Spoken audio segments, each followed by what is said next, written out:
নারীর জন্য তিন ধরনের পুরুষ সবচেয়ে বেশি ভয়ঙ্কর। এক হচ্ছে তার দুলাভাই। এক নম্বরে কে? দুলাভাই। কিছু কিছু বিষয় ভাই কি জানেন, উপরে পরিষ্কার ভেতরে কালো। কিছু কিছু মানুষ দেখবেন উপরে ফিটফাট ভেতরে সদরঘাট। তো দুলাভাই এবং শালীর সম্পর্ক খুবই কমন একটা রিলেশন। দুলাভাই বেড়াইতে আসে, কি খবর শালী, ভালো আছো? শালীও মাশাআল্লাহ, দুলাভাই ভুলে গিয়েছেন, কলই করেন না। তো এই যে রিলেশনশিপটা দেখবেন খুবই পারমিসিবল। আব্বাও কিছু বলে না, মাও কিছু বলে না, আরে দুলাভাই তো বলুক, কথা, সমস্যা কি? কিন্তু এই কথা বলার মাঝ দিয়েই জেনা হয়ে যায়, অন্যায় হয়ে যায়, ব্যভিচার হয়ে যায়, ঠিক না বলে? এক নাম্বার পুরুষ হচ্ছে দুলাভাই। এক নাম্বার কি? দুলাভাই। বোনেরা আমার, আপনার দুলাভাই আপনার জাহান্নামে যাওয়ার কারণ হবে। এজন্য দুলাভাই এবং শালীর যে মিষ্টি মিষ্টি সম্পর্ক, ফোনে ফোনে আলাপ, এটা কি হালাল না হারাম? এক নাম্বার পুরুষ, মারাত্মক ডেঞ্জারাস পুরুষ এইটা। দুই নাম্বার পুরুষ হচ্ছে আপনার দেবর। দুই নাম্বার পুরুষের নাম কি? আপনারা কথা বলেন, দুই নাম্বার পুরুষের নাম কি? দেবর। বেশিরভাগ নারী জাহান্নামে যাবে দেবরের কারণে। হাদিস নবীজি বলেছেন, হামু কাল মউত, মেয়ের জন্য তার দেবর হচ্ছে মৃত্যুর মতো। মাঝে মাঝে দেখবেন যখন বিয়ে করে ভাই, নিয়ে আসছে বাসাতে বউ, কিন্তু বউ যখন অবাধে চলাফেরা করছে, একজন মেয়ে যখন বাসার ভেতরে থাকে, খুবই স্বাভাবিক তার ড্রেস একটু উল্টাপাল্টা হবে, তার ওড়না সরবে, সে যখন রান্না করবে তার ড্রেসে উল্টাপাল্টা হতে পারে। It could be happen, it's very natural. কিন্তু যখন দেবর সাহেব ডানে আছে, বামে আছে, ঘুরছে অবাধে, তখন দেবরের চোখটা নষ্ট হয়, দেবরের অ্যাট্রাকশন কাজ করে। আর ভাবিও একটা পর্যায়ে গিয়ে চলতে চলতে দেবরের সঙ্গে ফ্রি হয়ে যায়।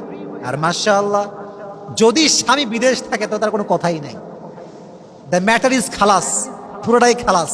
এই জন্য প্রিয় ভাইয়েরা, আমি বলতে চাই সবাইকে একটা কথা, মেয়েদের জন্য দেবর হচ্ছে মৃত্যুর মতো।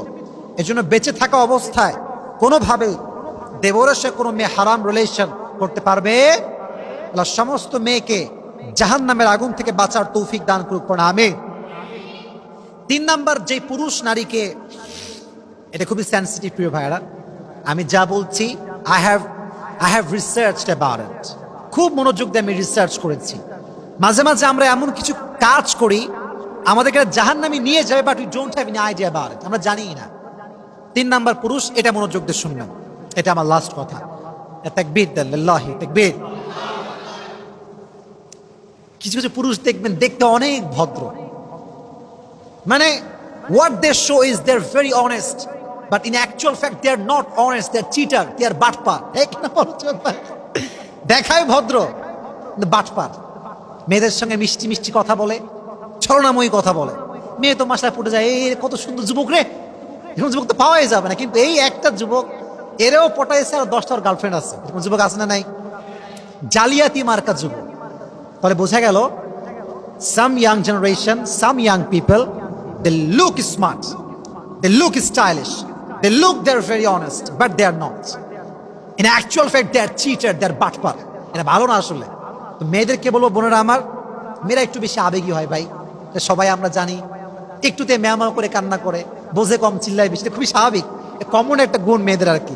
তো মেয়েদেরকে বলবো, বোনেরা আমার, কোন যুবককে বাহ্যিক চেহারা দেখলে কিন্তু হবে না, তার চরিত্র কেমন, তার ক্যারেক্টার কেমন, এটা জাস্টিফাই করার দরকারটা আছে না নাই? আমি যুবকদেরকে বলো, যুবক ভাইয়েরা একটা কথা মাথায় রাখবা, তুমি যত বেশি চিটার হবা তোমার বউ তেমন হবে। তুমি একটার সঙ্গে বাটপারি করবা, তোমার বউ 10টার সঙ্গে তোমার সঙ্গে বাটপারি করে আসবে। এই জন্য যুবক ভাইয়েরা, কারোর সঙ্গে কোনো বাটপারি করা যাবে। হাদিসে এসেছে, এদিকে তাকান, বিশ্বাসঘাতক যে হয় সে জীবনে কোথাও সুখ খুঁজে পায় না, কখনো সুখ খুঁজে পায় না। আপনি কারো বিশ্বাস নিয়ে খেলবেন না, কারো বিশ্বাসে আঘাত করবেন না। আজকে আপনি মানুষের বিশ্বাসে আঘাত করবেন, কালকে মানুষ আপনার বিশ্বাসে আঘাত করবে। আজকে আপনি মানুষকে ঠকাবেন, কালকে মানুষ আপনাকে ঠকাবে। এই জন্য কারোর সাথে কোনো প্রকার কোনো বিশ্বাসঘাতকতা আমরা করবো না। বলেন ইনশাআল্লাহ, জয় বলেন ইনশাআল্লাহ। তাহলে আমরা যা শো করবো বাহিরে, ভেতরেও আমরা তাই হব। বাহিরেও ভালো, ভেতরেও ভালো। মুনাফিক হচ্ছে সে ইউজহিরু খিলাফা মা ইউবতিন, যা বাহিরে দেখায় একরকম, ভেতরে আর এক রকম, তার নাম হচ্ছে মুনাফিক। আমরা আজ থেকে কারোর সঙ্গে কোনো প্রকার কোনো মুনাফিক করবো না, বলেন ইনশাআল্লাহ। কারোর সঙ্গে কোনো বাটপারি করবো না, বলেন ইনশাআল্লাহ। মাশাআল্লাহ। আল্লাহ আমাদের সবাইকে চিটারি বাটপারি করার থেকে হেফাজত করুক। সকলেই মন খুলে পড়া আমিন। আরেকটা কথা বলি, কিছু কিছু মেয়ে দেখবেন কোন ছেলেকে পছন্দ করলে এত বেশি আবেগী হয়ে যায়, আব্বা আম্মাকে মাইনাস করে ফেলে, মাইনাস করে ওই ছেলের সঙ্গে পালিয়ে গিয়ে বিয়ে করে। ঠিক কিনা বলেন যুবক ভাইরা? পালিয়ে গিয়ে বিয়ে করে। মনে রাখবেন, যারা আব্বা আম্মার সঙ্গে গাদ্দারি করে তারা কি জান্নাতে যাবে না জাহান্নামে যাবে?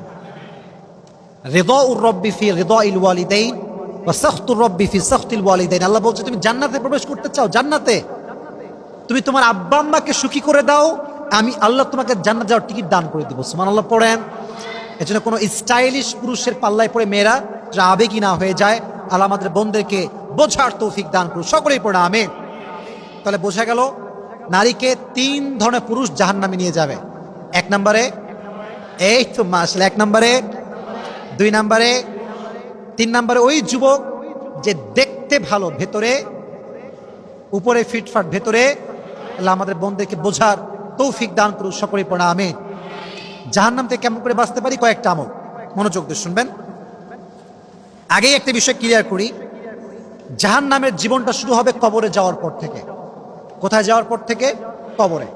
হাদিসে এসেছে, মান ক্বারাআ সূরাতুল মুলক, যে ব্যক্তি সূরা মুলক তেলাওয়াত করে, যদি সেই রাতে সে মারা যায়, আল্লাহ তার কবরের সমস্ত আযাবকে মাফ করে দিবে। সুবহানাল্লাহ পড়া। এজন্য আজ থেকে ঘুমানোর আগে সূরা মুলক আমরা তেলাওয়াত করব তো ইনশাআল্লাহ। জোরে বলতে হবে, আরো জোরে। আরেকটা দোয়া আছে, যে দোয়াটা আপনার গুনাহ মাফ করাবে, আর যার গুনাহ মাফ হয়ে যাবে তার জন্য কি জাহান্নাম থাকবে না জান্নাত থাকবে? সকলেই পাঠ করেন, সকলেই পড়েন আস্তাগফিরুল্লাহ। জোরে আস্তাগফিরুল্লাহ। সকলেই পড়েন আল্লাহুম্মা গফিরলি। আবার পড়েন আল্লাহুম্মা গফিরলি। আমি জাস্ট ট্রান্সলেট করছি, আপনারা আমিন পড়বেন। আমি বলছি, ট্রান্সলেশনটা হচ্ছে, আল্লাহ তুমি আমাদের জীবনের সমস্ত গুনাহ খাতা মাফ করে দাও। পড়েন আমিন।